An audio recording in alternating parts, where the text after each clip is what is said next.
The year was 2247, and humanity had finally reached beyond its own small corner of the universe. For 200 years, humans had been building ships, exploring new worlds, and dreaming of meeting other intelligent life. They had settled 3 star systems and created a government called the United Earth Coalition. It was not a mighty empire. It was not a great military power. It was simply a young civilization taking its first steps into a much larger galaxy. Secretary General Nathan Cole led the coalition from Earth. He was a calm man with gray hair and tired eyes. He had spent his entire career working for peace. He believed that humanity's future lay not in conquest, but in cooperation. When reports came in that a science vessel had made contact with an alien species, he felt nothing but hope. The science vessel was called the Horizon's Edge. It carried 847 people, including scientists, engineers, doctors, and their families. Captain Laura Marsh commanded the ship. She was 43 years old, with short brown hair and a reputation for careful thinking. She had spent 20 years exploring the edges of human space, and she had always dreamed of being the one to make first contact. That dream came true near the Orion Nebula. The aliens called themselves the Valkyrie. They were tall creatures with hard shells covering their bodies, multiple arms, and large dark eyes. Their ships were beautiful in a strange way, with curved hulls that seemed to glow with inner light. When they appeared on the Horizon's Edge's sensors, Captain Marsh ordered her crew to broadcast peaceful greetings in every language and format they could think of. The Valkyrie responded. They seemed curious and friendly. They invited Captain Marsh to bring a small team to their lead ship for a meeting.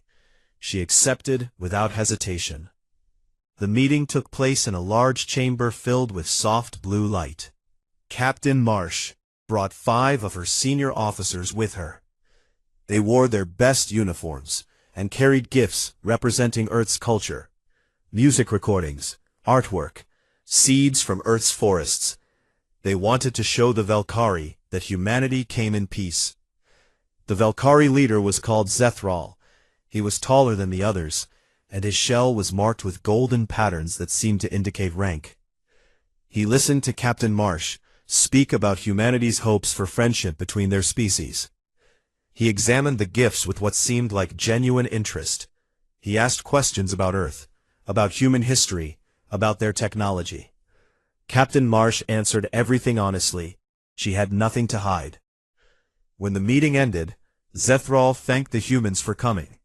He said his people would need time to discuss what they had learned. He suggested they meet again in 3 days to continue their talks. She shook his hand, a gesture the Valkyrie seemed to find amusing, and returned to the Horizon's Edge with her team. She never saw the attack coming. The Valkyrie warships decloaked 6 hours later. They had been hidden in the shadow of a nearby moon, waiting. There were 12 of them, each one bristling with weapons that humanity had never seen before. Captain Marsh was in her quarters when the first blast hit.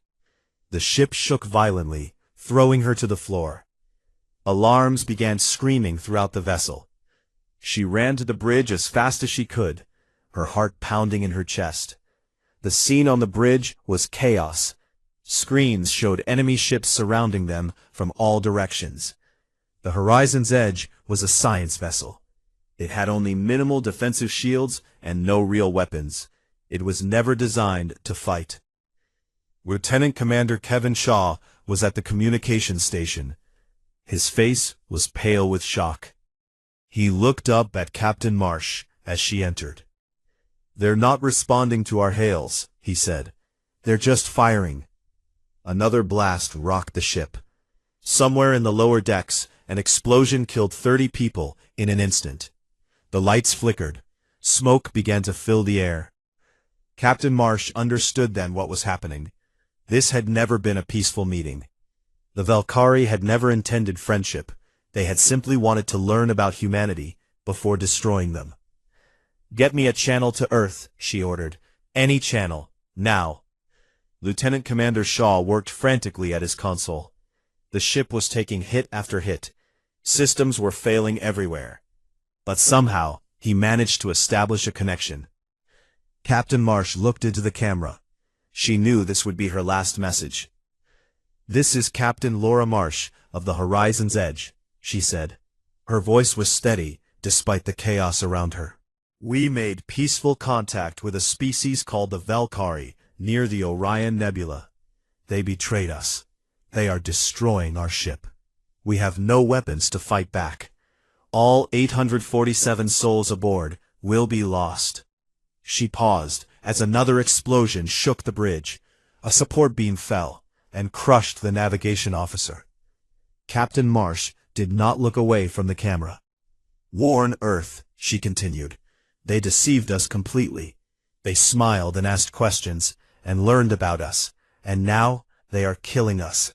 Do not trust them. Do not let this happen again." The connection flickered. "They're coming," she said simply.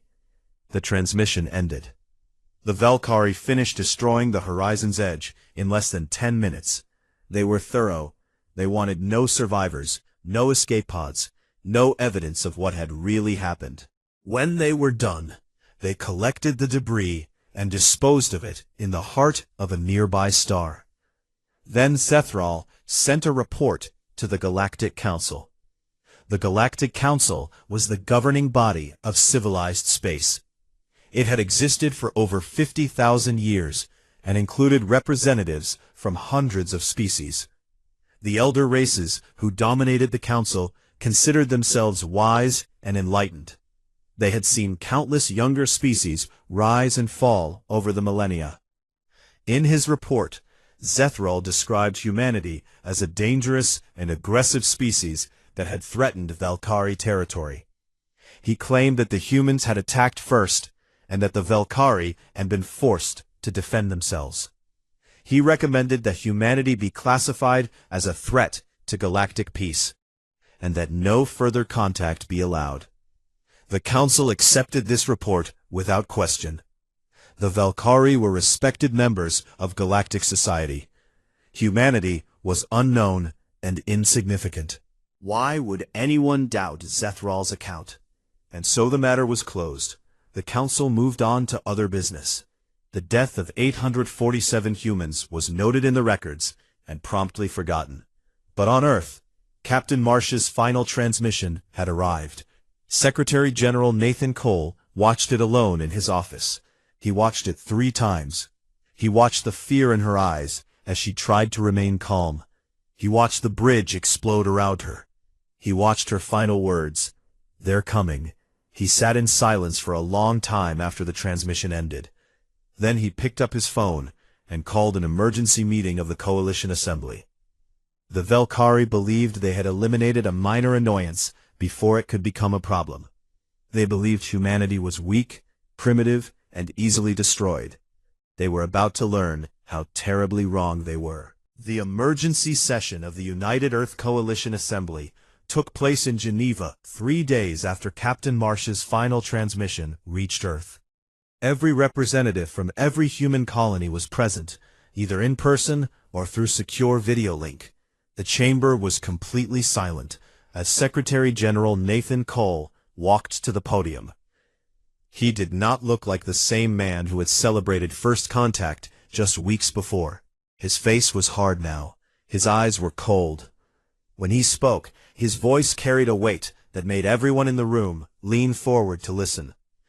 847 people, he began. That is how many souls we lost on the Horizon's Edge. Scientists who wanted to learn about the universe. Engineers who built the ship that carried them. Doctors who healed the sick. Families who went along because they believed in humanity's peaceful future among the stars. He paused and looked around the chamber. They offered friendship, and they were slaughtered like animals by creatures who smiled at them, shook their hands, and then destroyed them without mercy. Murmurs spread through the assembly. Cole raised his hand for silence. I have received intelligence reports about the Valkyrie Dominion. They are a conquering species. They have enslaved dozens of other races across their territory. They viewed humanity as nothing more than potential slaves for their mining operations. They killed our people not because we threatened them, but because they saw us as weak, as easy targets, as things to be used and discarded. He placed both hands on the podium. They were wrong. The assembly chamber erupted. Some representatives shouted for immediate action. Others called for caution. A few demanded that diplomatic solutions be explored first. Cole waited for the noise to die down.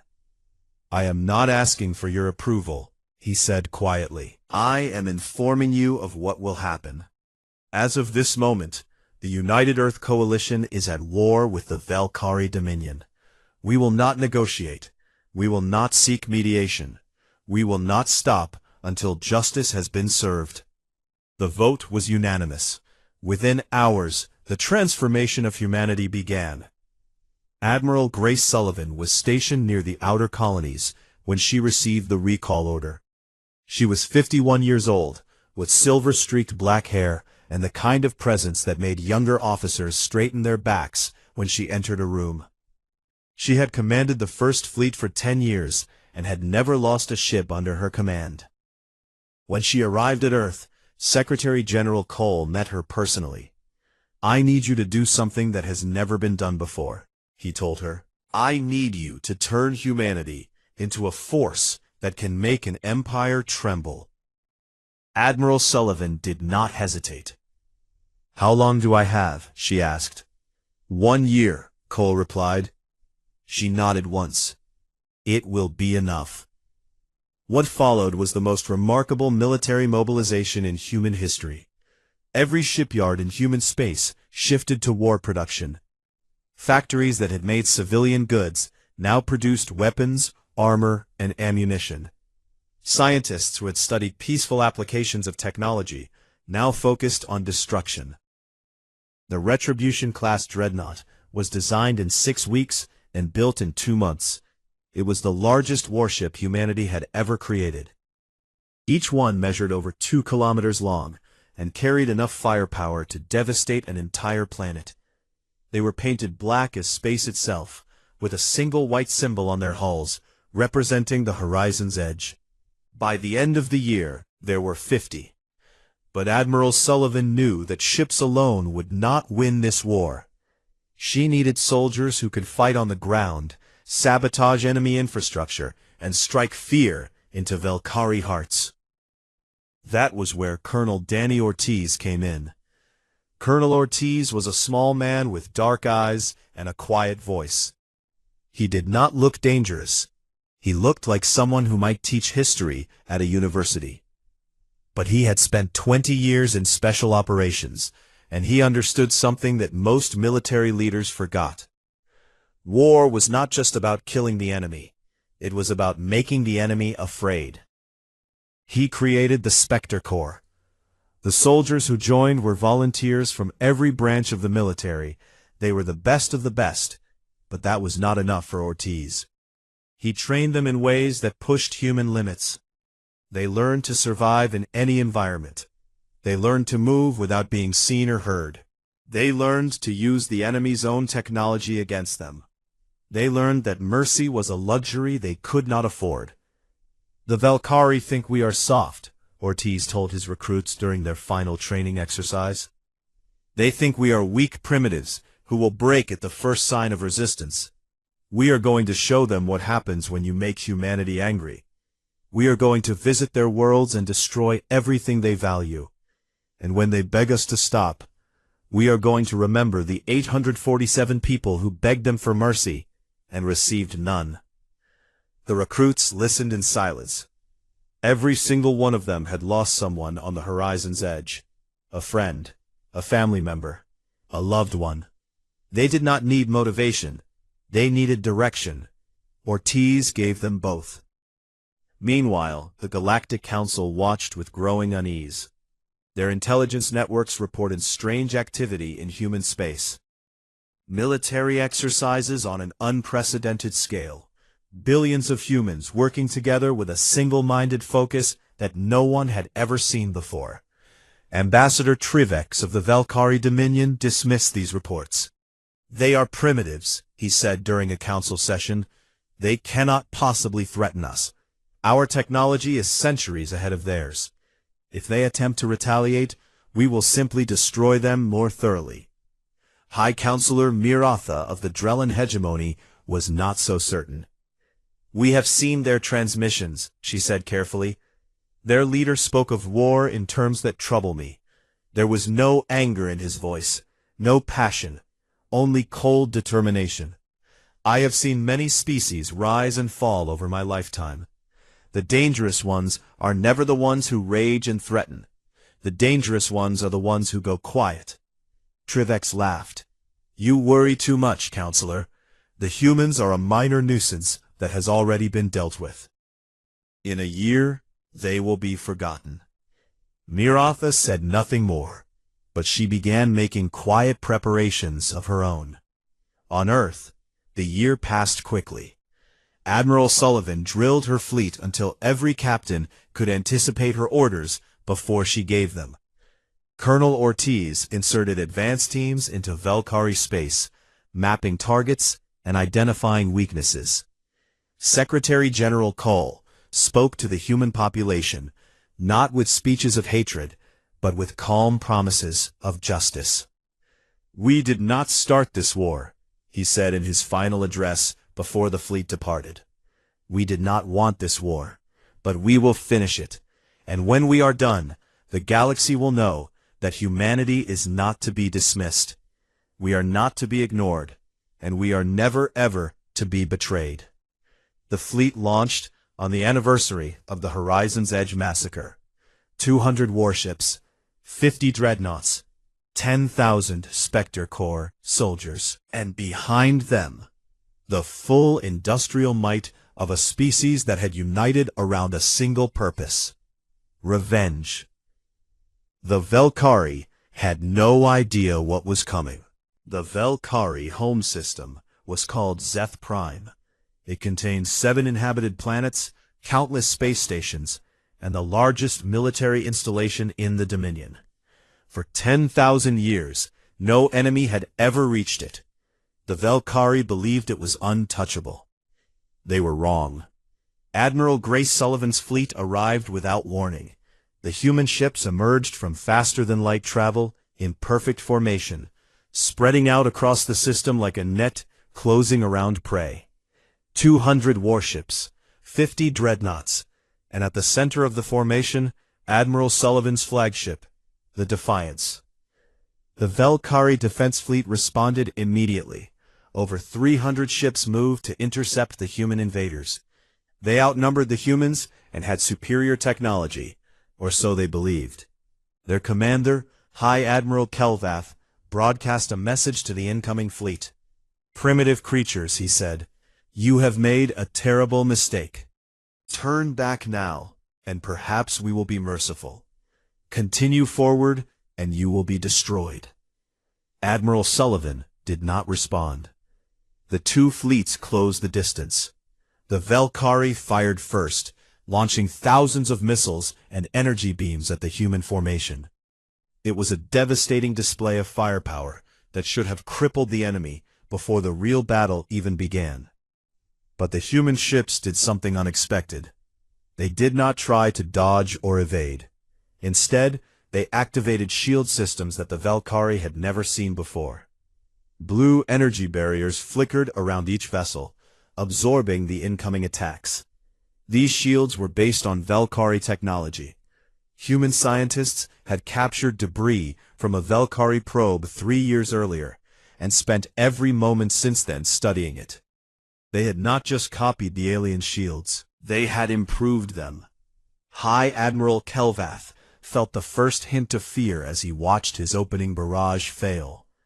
Then the humans returned fire.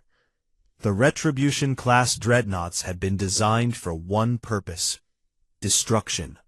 Each one carried magnetic accelerator cannons that could launch projectiles at nearly the speed of light. When those projectiles hit Valkyrie shields, the shields shattered like thin glass. The first Valkyrie ship exploded in a ball of fire. then the second, then the third. Commander Kyle Bennett led the fighter squadrons into the chaos. He was 32 years old and had grown up on Luna, Earth's moon. He had joined the military 2 days after hearing about the Horizon's Edge. His younger sister had been a biologist on that ship. "All fighters, follow my lead," he transmitted. "Target their command vessels. Make them blind and scared." Human fighters were smaller and faster than anything the Velkhari had. They wove between enemy ships, dodging fire that should have destroyed them. They had trained for this exact scenario in simulators for months. Every pilot knew their role.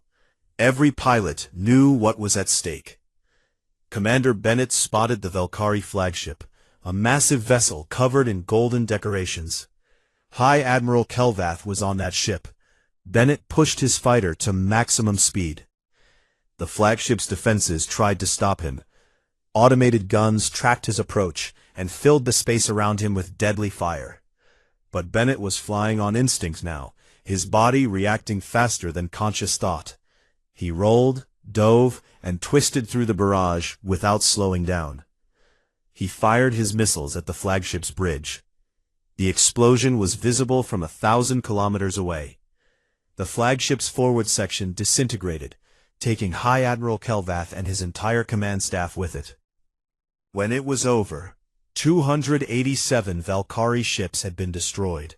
The human fleet had lost 11. Admiral Sullivan looked at the reports coming across her screen. The Velkhari defense fleet was broken. The path to their homeworld was open. But she was not finished yet. "Signal all dreadnoughts," she ordered. "Begin planetary bombardment of military targets. All Spectre Corps units commence operations." On the surface of Zeth Prime's second planet, Colonel Danny Ortiz watched the sky light up with fire. His teams had been in position for 3 days, waiting for this moment.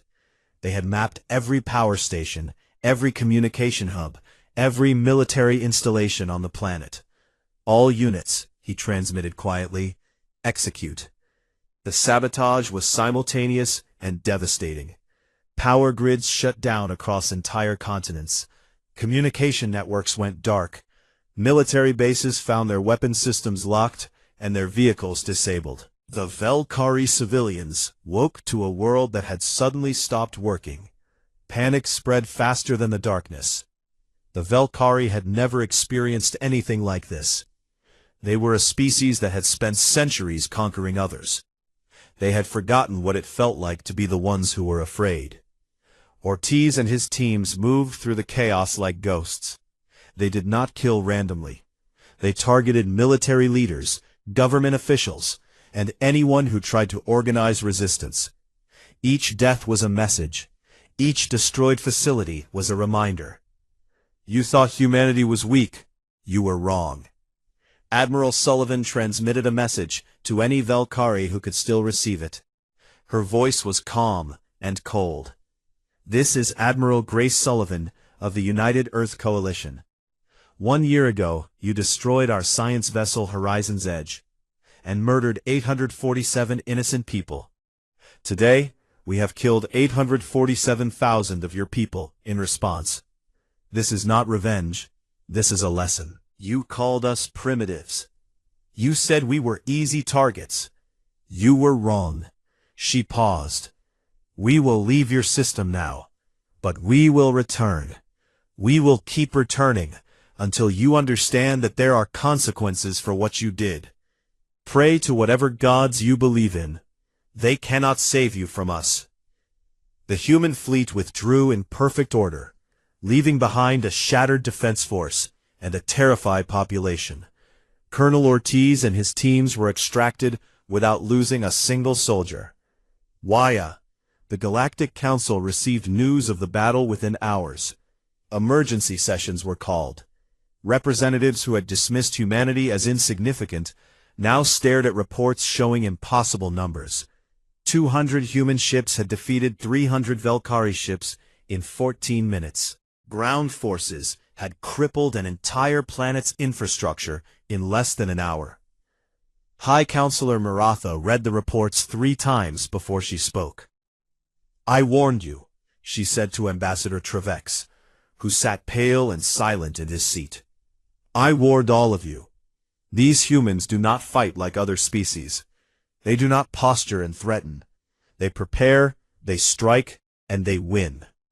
And now we must decide what to do about them." The council chamber erupted in argument. Some demanded immediate intervention. Others counseled caution. A few quietly suggested that perhaps the Valkyrie had brought this upon themselves. No one could agree on anything except one simple fact. The Galactic Council Chamber had not seen such chaos in 1,000 years. Representatives from 100 species shouted over each other, their translators struggling to keep up with the noise.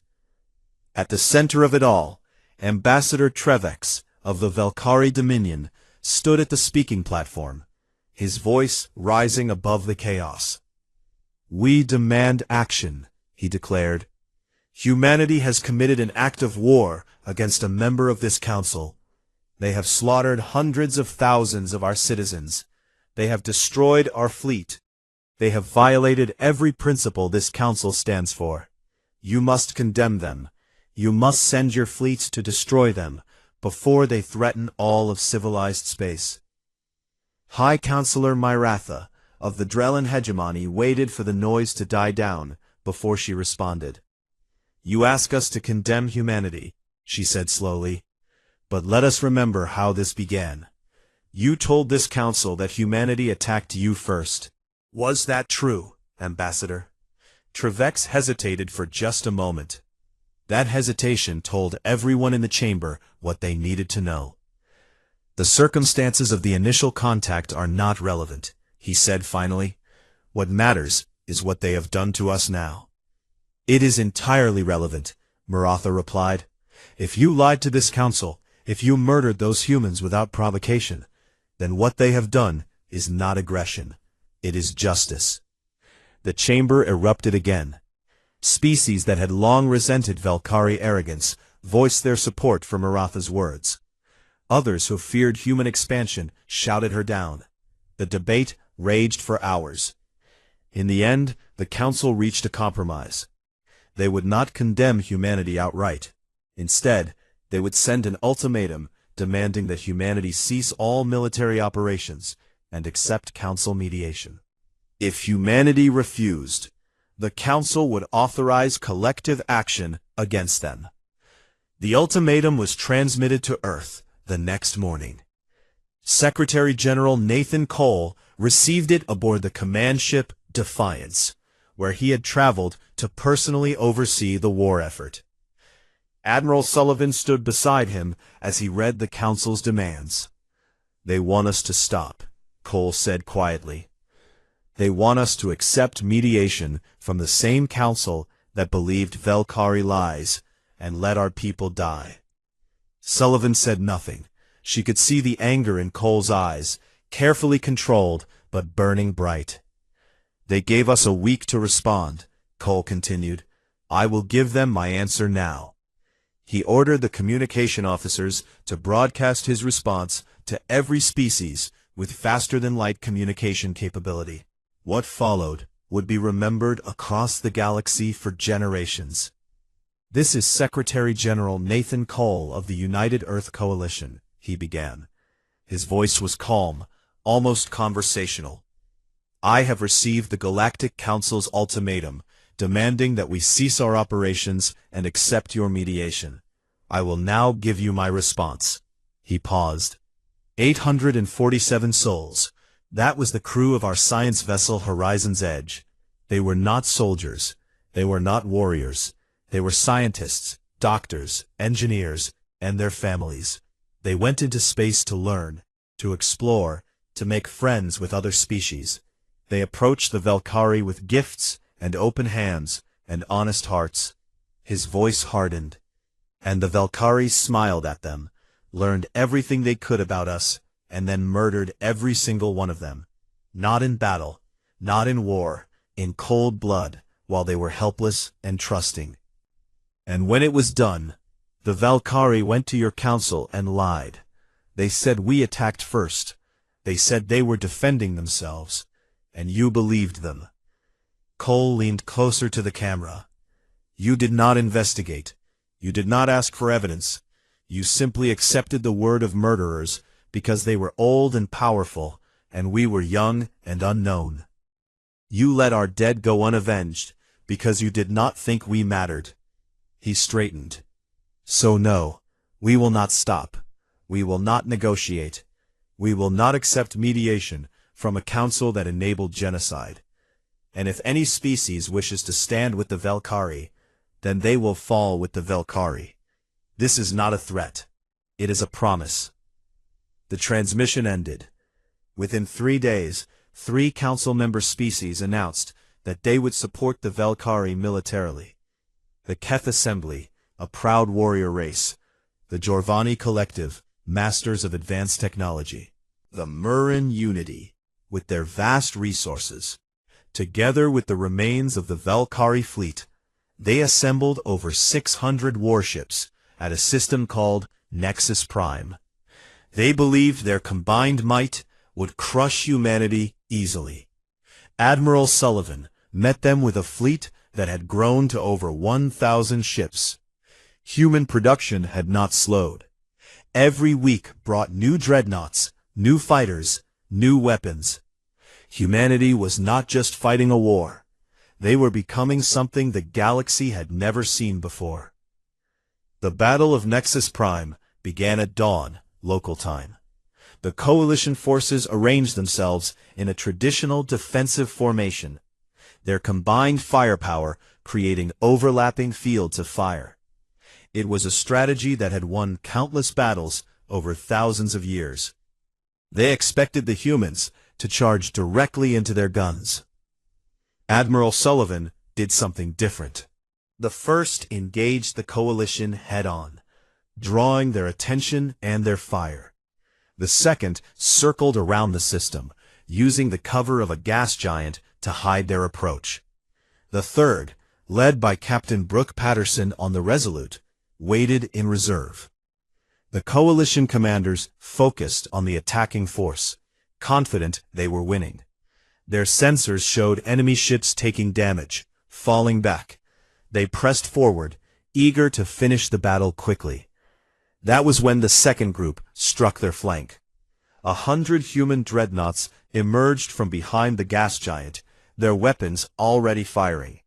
The coalition formation, stretched thin by their advance, could not respond in time.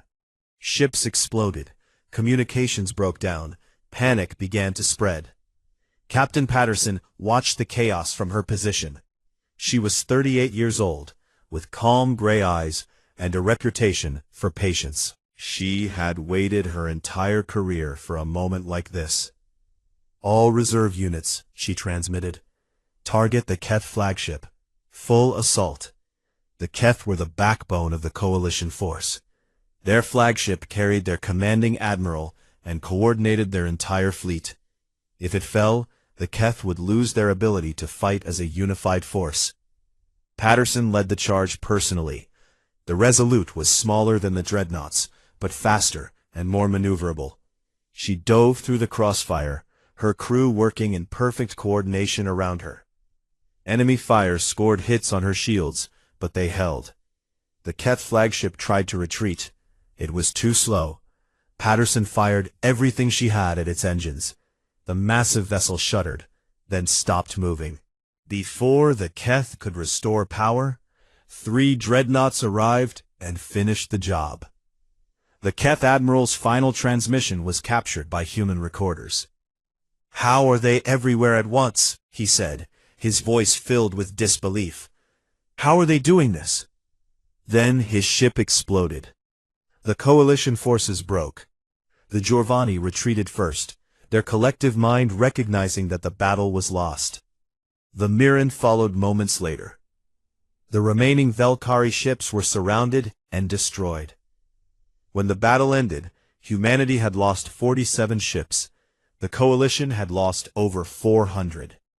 The Galactic Council received news of the defeat in stunned silence. 3 of their most powerful member species had been decisively beaten by a race that had not even known about the Council 2 years ago.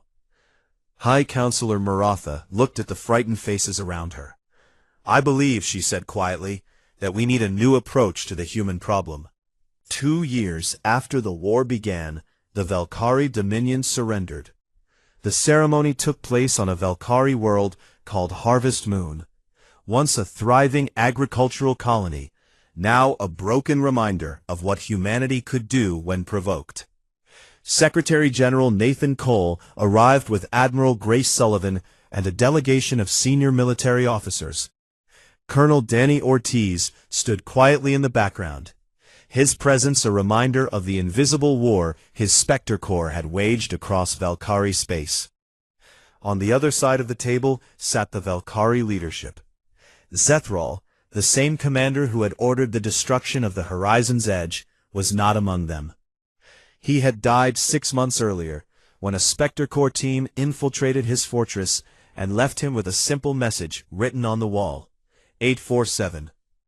The new Valkyrie leader was called Vormak. He was older than Zethral, with a cracked shell that spoke of many years, and eyes that held none of the arrogance his people had once shown. He signed the surrender document with trembling hands. The terms were severe but fair. The Valkyrie would pay reparations to humanity equal to 50 years of their military budget. They would disband their offensive fleet and maintain only defensive vessels. They would release all species they had enslaved over the centuries, providing ships and resources to help those freed peoples return to their homeworlds or establish new ones. Most importantly, they would confess their crime before the entire Galactic Council. The confession took place 1 week later. Ambassador Trevex, who had once laughed at the idea of human retaliation, stood before the assembled representatives of 100 species. His shell had lost its shine. His voice, once commanding and certain, was barely above a whisper. The Valkyrie Dominion committed an act of unprovoked aggression against the peaceful exploration vessel Horizon's Edge. He read from the prepared statement. "We murdered 847 innocent beings. We lied to this council about what happened. We underestimated humanity. We were wrong." The chamber was absolutely silent. Travex continued. "We ask no forgiveness. We deserve none. We ask only that the galaxy remember what we did and what was done to us in return. Let our shame serve as a warning to any species that thinks it can prey upon the weak without consequences." He stepped down from the platform and returned to his seat without looking at anyone. High Counselor Miratha of the Drellin hegemony rose to speak. She was the same counselor who had warned her colleagues about humanity 2 years ago. Now, she looked at the human delegation with something that might have been respect. "We have witnessed something unprecedented," she began. "A young species, barely 2 centuries into space travel, has defeated one of our oldest members and the coalition that supported them. They have done what no one believed possible. They have humbled an empire." She paused. "Some among us argued that humanity should be declared a threat and destroyed before they grow any stronger. I disagreed then, and I disagree now. The humans did not attack us. They did not threaten us. They responded to an act of murder with justice, nothing more and nothing less." She turned to face the human delegation directly. "I believe humanity has earned a place among the Council's members. Not as a favor, not as charity, but as recognition of what they are. They are a species that will not accept injustice.